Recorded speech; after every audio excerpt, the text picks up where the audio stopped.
Stephen Robinson, I believe, is the officer also.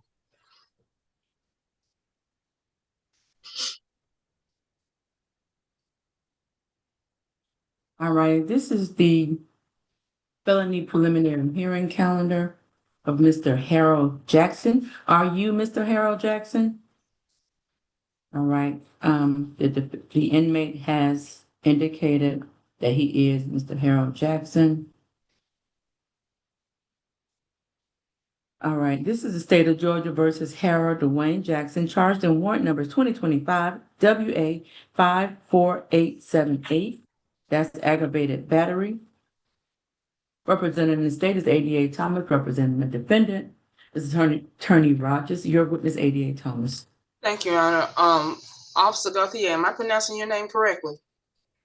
Yes, ma'am. Okay, cool. Could you please raise your right hand? Do you solemnly swear and affirm that the evidence you should give before the court shall be the truth, the whole truth, and nothing but the truth, so help you God? Yes, ma'am, I do. Okay, put your hand down. State your name for the record. My name is Officer Gauthier with Clayton County Police. And were you so employed on or about, I believe this is June the 22nd of, I'm sorry, that's date of birth. July the 15th of 2025.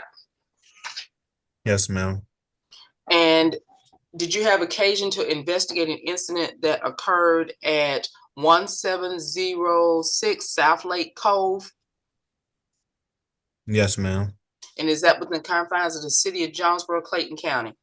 Yes, ma'am. And what brought you to that? Oh, first of all, did that investigation involve a Harold Jackson? Yes, ma'am, it did. What brought you to that location and into contact with Mr. Jackson? Oh, I got dispatched out to that call in reference to a domestic disturbance involving Mr. Jackson and a female. Did you actually respond to the location? Yes, ma'am, I did. And when you arrived at the location, did you come into contact with the victim? Let me You want me to essentially, back up a little bit? yeah, yes, when we got there, we did knock at the 1706, but there was no response. Made contact at 1708 because that's what dispatch had notified us of where the victim was currently at. So we went to 1708 to make contact with the victim, and she advised us on where Mr. Jackson was at the time. Now, you say you did make contact with the victim, or did you make contact with the occupant of 1708? Made contact with both at 1708. The occupant came out and said that the victim was inside, and the victim came outside of 1708 to speak with us. Now, was the victim able to advise as to what happened to her? Yes, ma'am. And she advised us what happened, and that Mr. Jackson was inside of 1706. What happened to her? Her testimony was that her and Mr. Jackson had gotten into an argument the night before, in which Mr. Jackson essentially punched her in the face multiple times, causing her to lose teeth. She had a busted lip and other injuries. She said that she eventually left that morning and hasn't been inside since. Now, what did you see while you were speaking with her? What did you observe about her?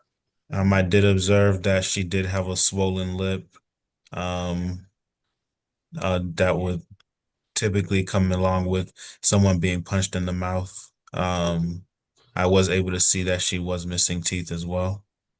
The teeth appeared to be freshly removed. Was there blood or anything? I couldn't tell if it was fresh or anything as far as the blood that was on her lip area. I'm not sure if that was fresh blood or blood from the night before. But the teeth did look like it was something that could have happened fairly recent. Did she indicate that Mr. Jackson was the person that removed the teeth? Yes, ma'am. She said that Mr. Jackson had struck her in the face, causing her to lose the teeth.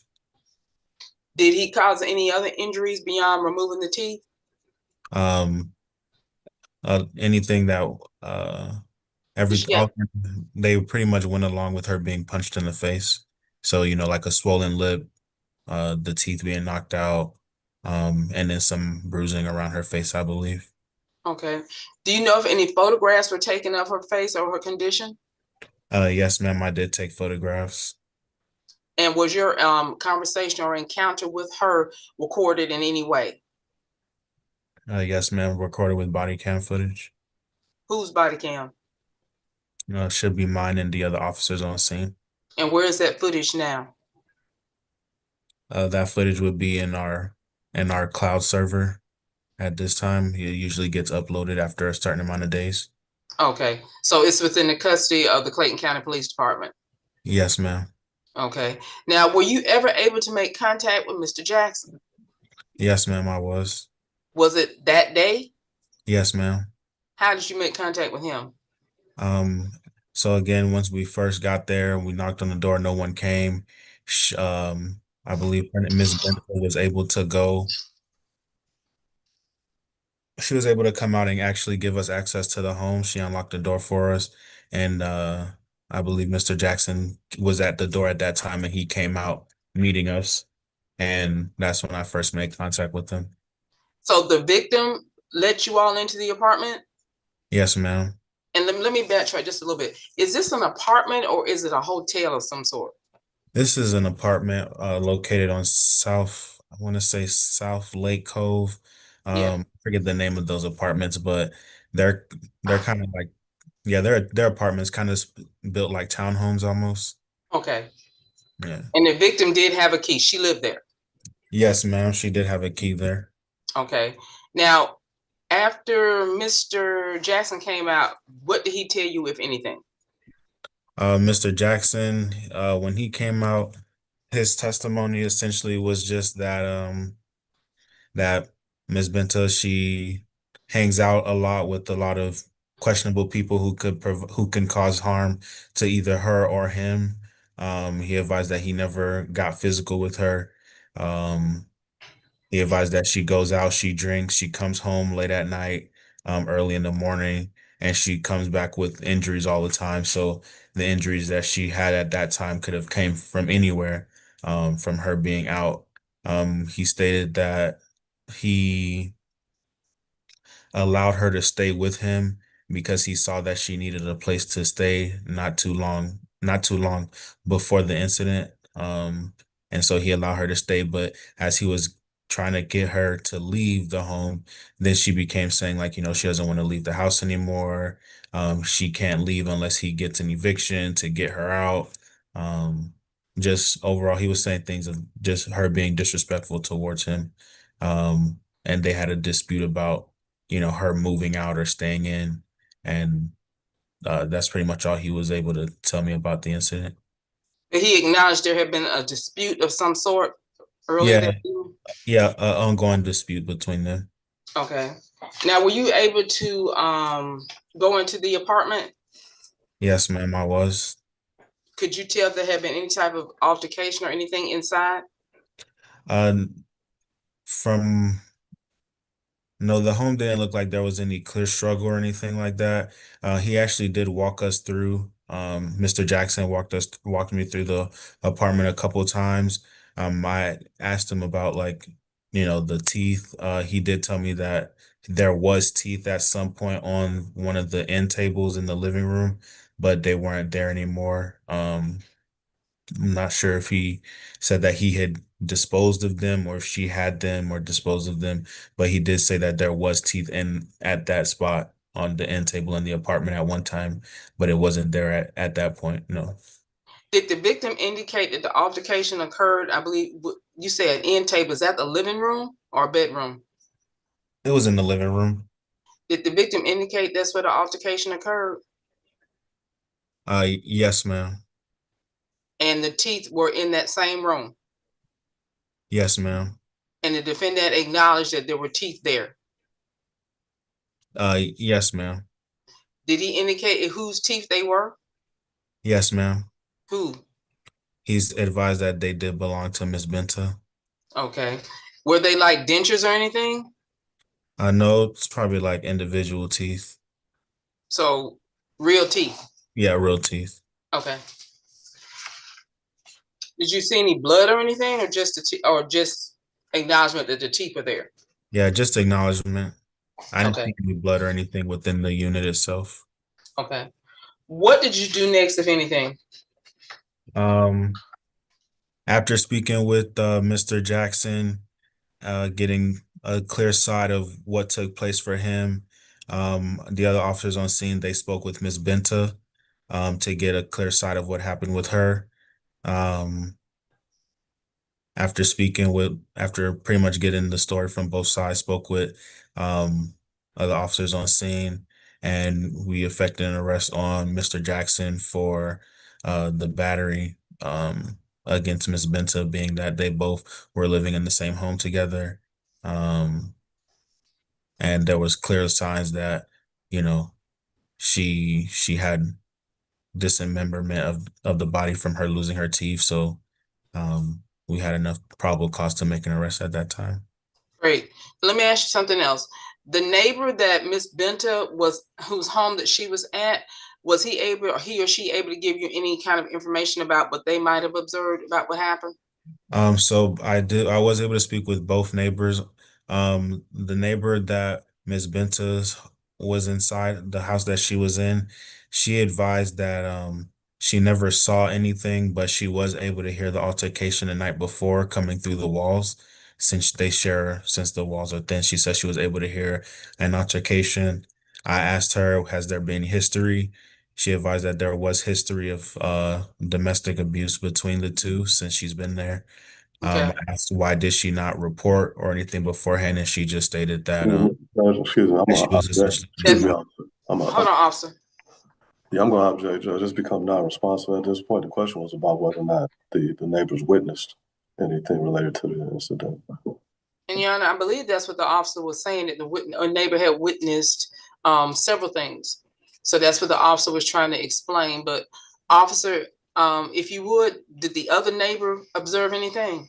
the other neighbor essentially had the same testimony, was that he didn't necessarily see anything that night, but he has seen things in the past, and the night before he did hear a commotion coming through the walls.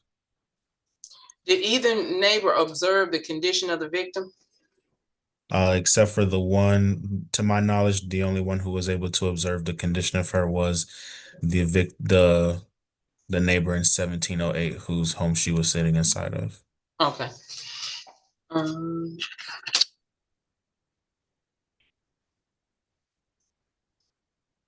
I believe that's all I have with the officer reserve right. Oh, wait a minute, one more thing. I'm sorry, real short. The person that you spoke to that night, that you ended up charging, do you see them in court today? Yes, ma'am. Could you identify him by physical appearance or article of clothing? Yes, ma'am. The gentleman in the orange jumpsuit. Okay, anything distinctive about him? Um, right now his hair, the salt and pepper look. Okay. That's all I have reserved right for redirect.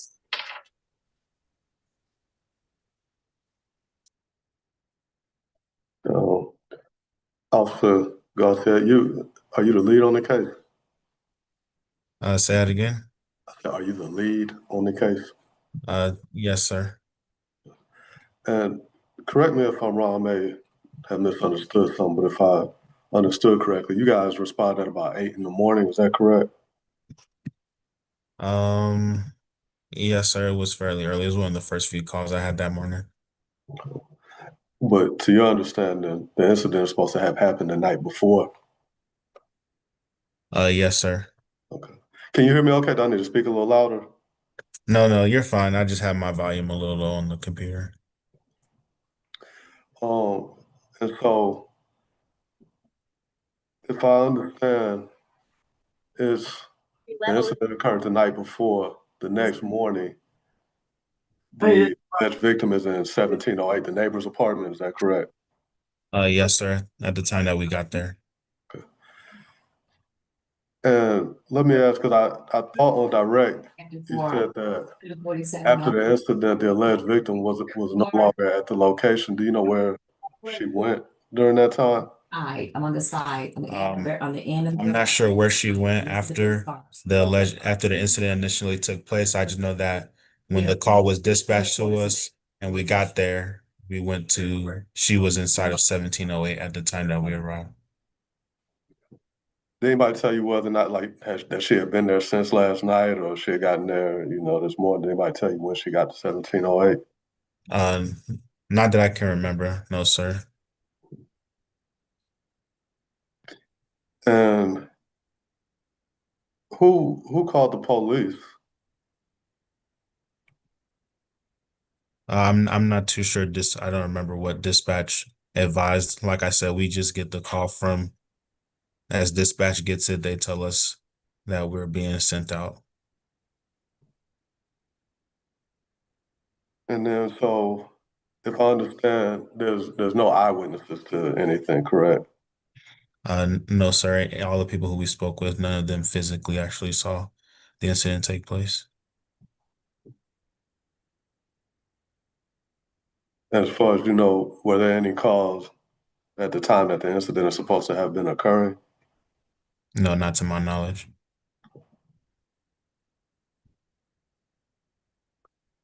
And if I'm understanding correctly, I guess based on what the alleged victim is saying, um, initially she's outside smoking a cigarette. Is that correct? Before the altercation, the alleged altercation. From what I remember, I believe the other officers explained to me that she was outside that night. Some type of interaction happened between her and someone else who was outside, and Mr. Jackson got upset about that, and that's when things kind of escalated from there. And so her position is that, well, let me make sure I'm clear. So the alleged incident is supposed to take place, as far as the charged part of the incident, is supposed to take place inside of the residence. Is that correct? You said in terms of the what incident? I'm sorry. The part that led to the charges, that Yeah. part is supposed to have occurred inside of the residence, correct? Yes, sir.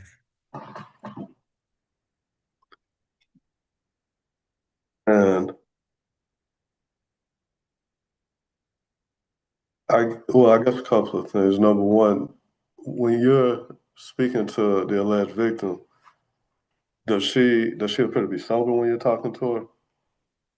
I didn't spend too much time speaking with the victim. I was inside the home, getting doing most of my investigation with Mr. Jackson.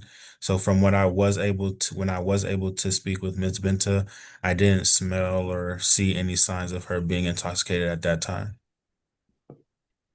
But just so I'm clear, this is 8 hours after the incident. Well, I don't know if it's 8 hours. I'm not sure. What time? Do you know approximately what time it's supposed to have occurred? No, sir.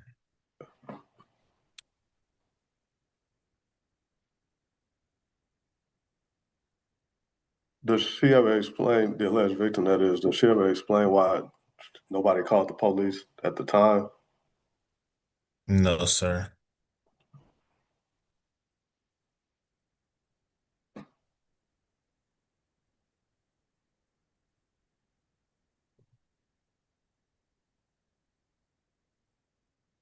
And I think if I understood correctly, you said when you talked to Mr. Jackson, he told you that the alleged victim goes out at night, gets intoxicated, and comes back with injuries sometimes. Is that correct? Yes, sir. Did anyone ever ask her about that, the alleged victim? Not to my knowledge, no.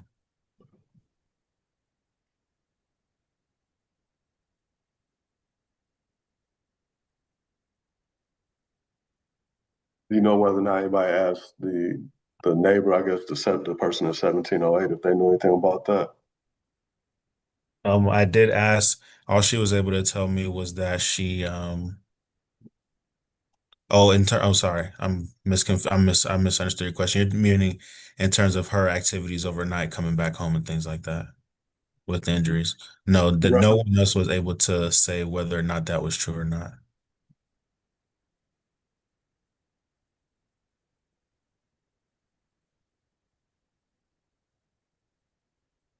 And let me ask you, because I think you said on direct,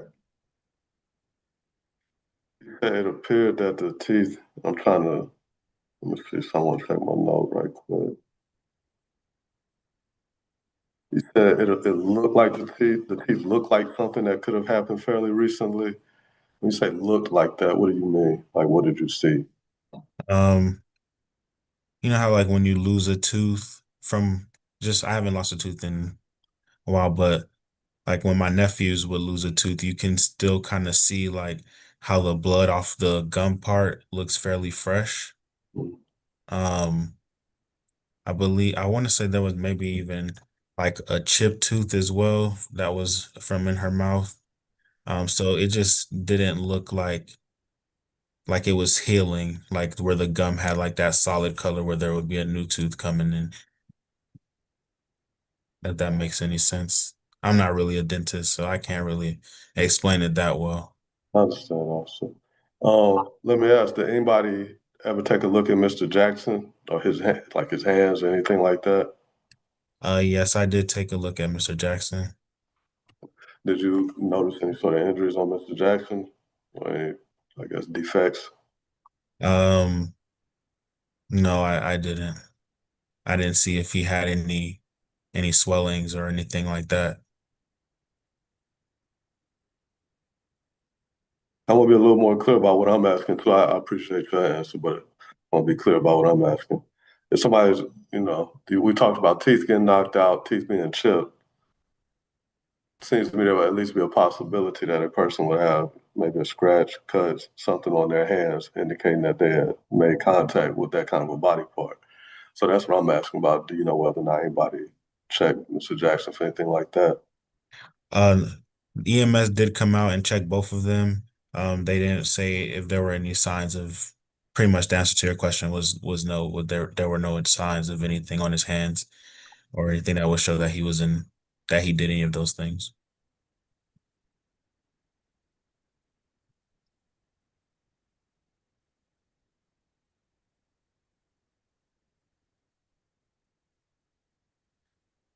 Did Mr. Jackson ever tell you anything about the teeth not being, well, let me ask you, because first I'll go back to what I think was testified to on direct. I think you said that you talked to Mr. Jackson and he told you that there had been teeth there. Couple of things I wanted to ask about that. Number one, did Mr. Jackson specifically say that those were the alleged victim's teeth? He didn't. So as we were walking through, he was just like, "Yeah, there was some teeth right here, but I don't know where the teeth is at now." So that's kind of how it came up. Let me ask you, why did he tell, like, what, let's kind of back up then, because to me, it would be odd if I was just walking somebody through my house and I was like, yeah, there used to be some teeth right there. What did you say to him? What had been said to him, to lead to that part of the conversation? Um, I had advised Mr. Jackson was pretty much ongoing with how the injuries that she was facing, that she had, um, did not come from him. So I asked him if we could walk around. I let him know, like, she's missing teeth. And he walked through and he said, yeah, there was some teeth. And then that's when he pointed to the end table, saying that that's where there used to be teeth at. Um, he said that he was just saying that he never put his hands on her, that they never got into a physical altercation. So he was saying that she actually came that morning saying that she wanted to go to the hospital, if I'm not mistaken, that she wanted to go to the hospital. So he told her to call so she can go to the hospital. But she didn't want to, I guess she didn't want to leave, or she didn't actually want to do it. And so I believe that's how she ended up going to 1708 as I go more on with the story when I think about it. Okay, I think I'm a little thrown about that part, but unless 1708, it's not some sort of dental clinic or anything going on in 1708, is Um, there? Okay. no, no, And as far as you know, at least, does the person in 1708 have any sort of dental or medical training or anything? no, sir. Okay. Um, and then so going back to, so if I'm understanding you correctly, you've already told Mr. Jackson that he's supposed to have knocked some teeth out.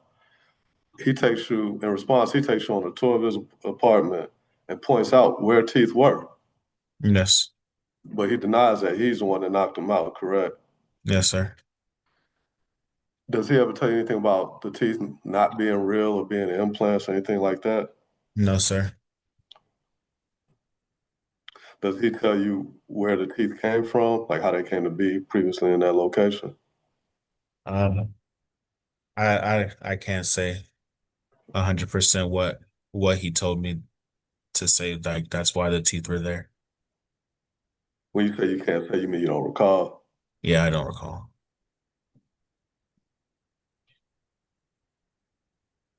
Well, let me ask, the conversation that we've been talking about, that would also be captured on your body camera too.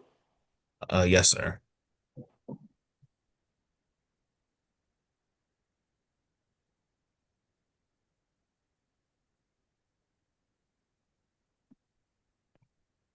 And the alleged victim, I know we talked about her allegation being that Mr. Jackson was supposed to have struck her in the mouth, but does she tell you, number one, who the first person is to get physical in that altercation? Um,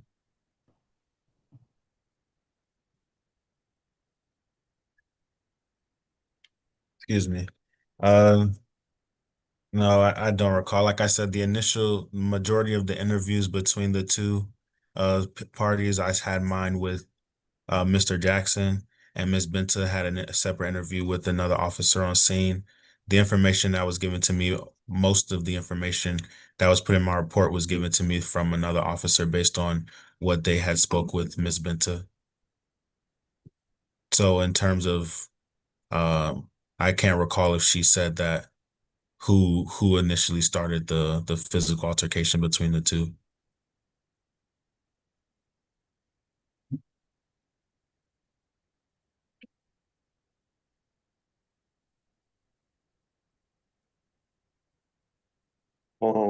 No further questions at this time. All right, any redirect?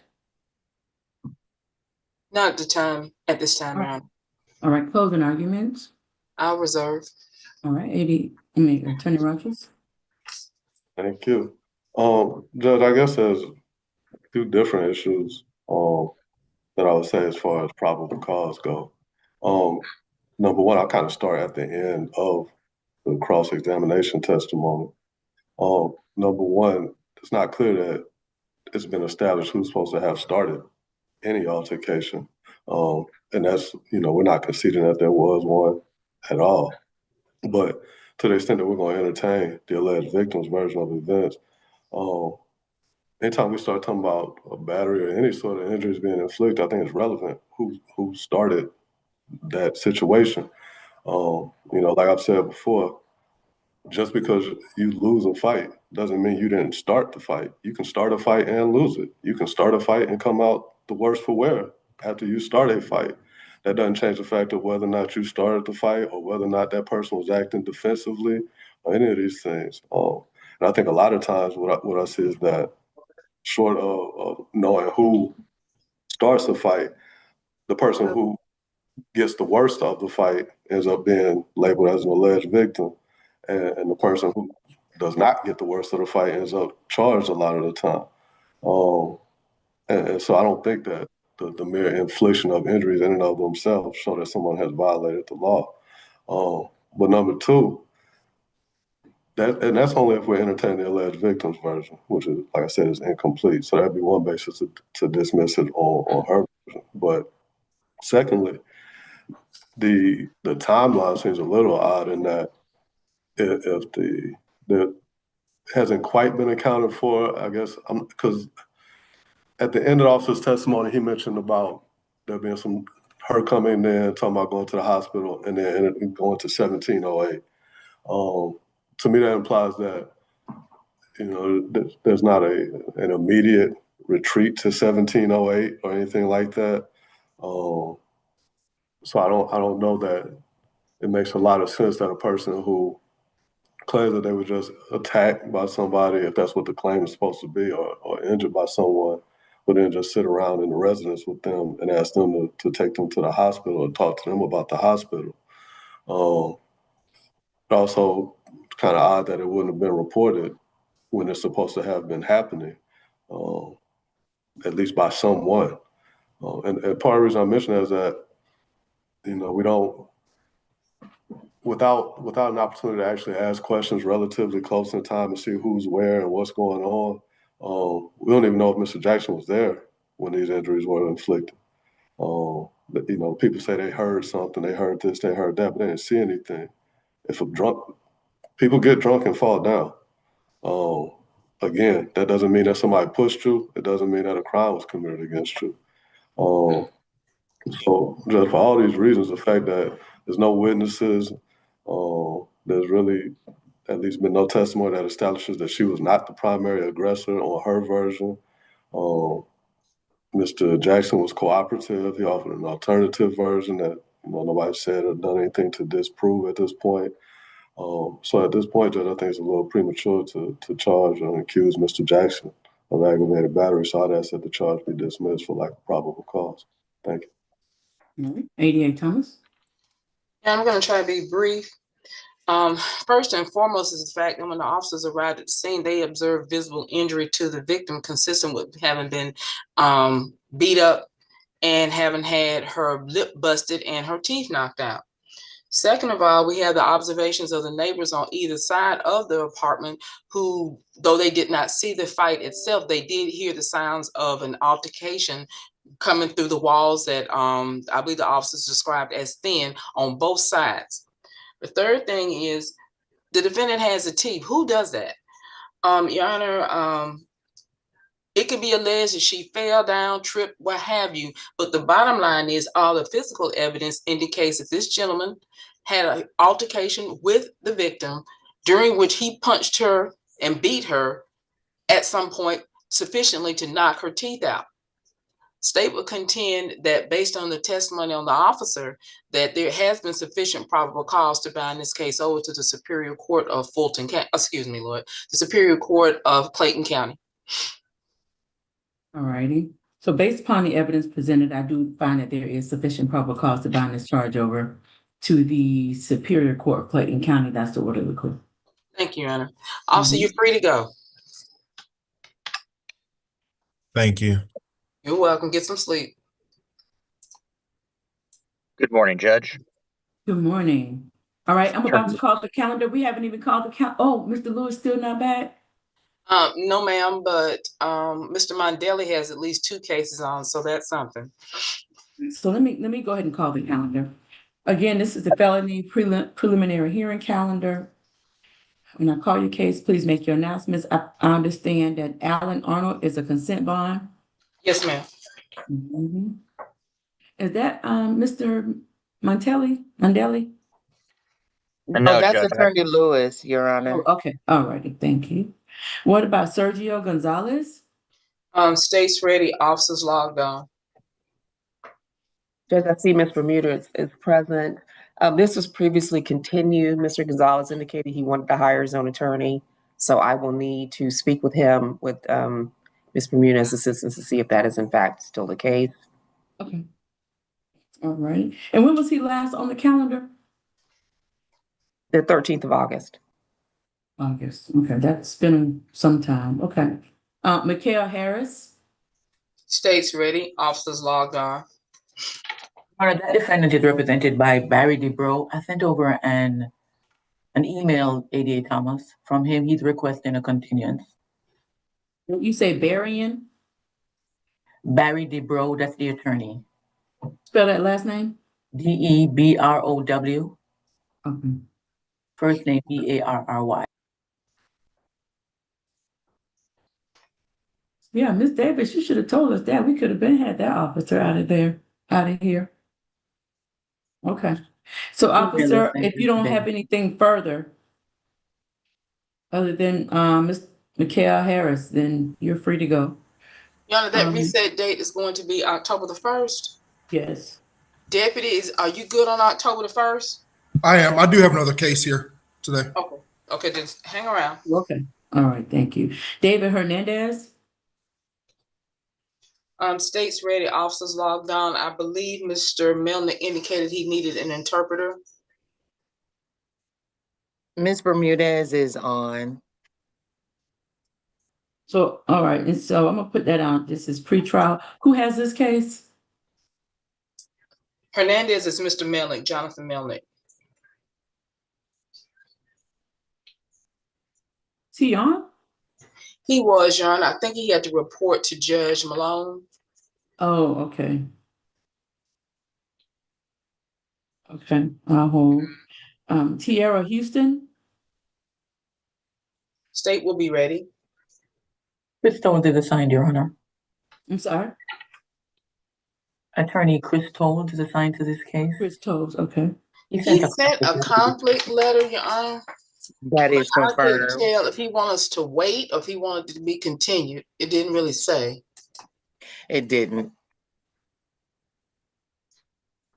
I Okay, believe and he we wanted can- us to hold Why you think that? for announcement because there was no specific indication of whether or not he wanted the cases continued. Just says, But at the end of court, then I will continue all cases if we haven't heard from him. yes, ma'am. All right, Harold Jackson, Attorney Rogers, we just had PC found. Mark Manfred, Yeah, this officer is at grand jury. Otherwise, state will be ready for this case, if I'm not mistaken. Your Honor, this case is with Attorney Lewis. okay, all right, so we'll hold on that one. Malik Morris, There's something going on with, I think this is Mr. Rogers' case. Mr. Rogers, this is your case? No, State- it's Attorney Lewis. It's Attorney Lewis. oh, I it's know I Lewis. got it somewhere. Last State will one. be ready. All right, what about Marion Pitts? State will be ready. Good morning, Judge. That's one of mine. I'll have a brief pretrial with Ms. Thomas on that, but we'll be Okay. ready. All right, I'll hold. Demetrius Brown, that's continued. That was Attorney Lewis' case. Jordan Rutland, That is Mr. Mondale, that's yours, isn't it? Yep. That's my other one. That's correct. And deputy's present, Your Honor. Okay, I State's just ready. need to speak with Ms. Thomas and we'll have an announcement shortly. okay. Corey Smith, State's ready, officers logged on. Hearing, Your Honor. I couldn't hear you. It's a continuation of the hearing. you say continuance? It's a hearing. Huh? It's a hearing. At the Oh, hearing. hearing. Hearing, okay. You sound muffled. Mhm. Okay. Mhm. Kenyatta Smith, Your Honor, state would be asking for a continuance in Mr. Smith's matter. The officer has a conflict. They are moving and will be available after October the 4th. who has this case? Attorney Lewis. Oh, this is Attorney Lewis' case. All right, we'll hold with that. This is the first time on the calendar? I believe so, Your Honor.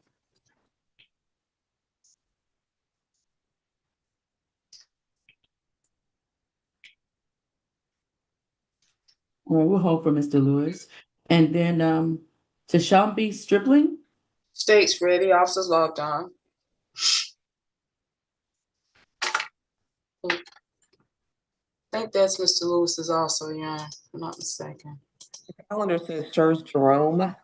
Oh, that was a waiver, not waiver, a consent bond.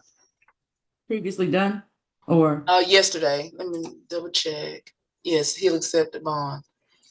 Tashambi. Wait a minute. Make sure I got the right one.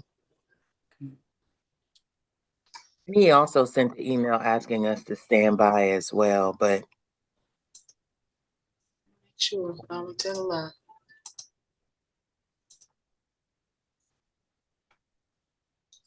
Yes, ma'am. This is supposed to be a consent bond. Okay.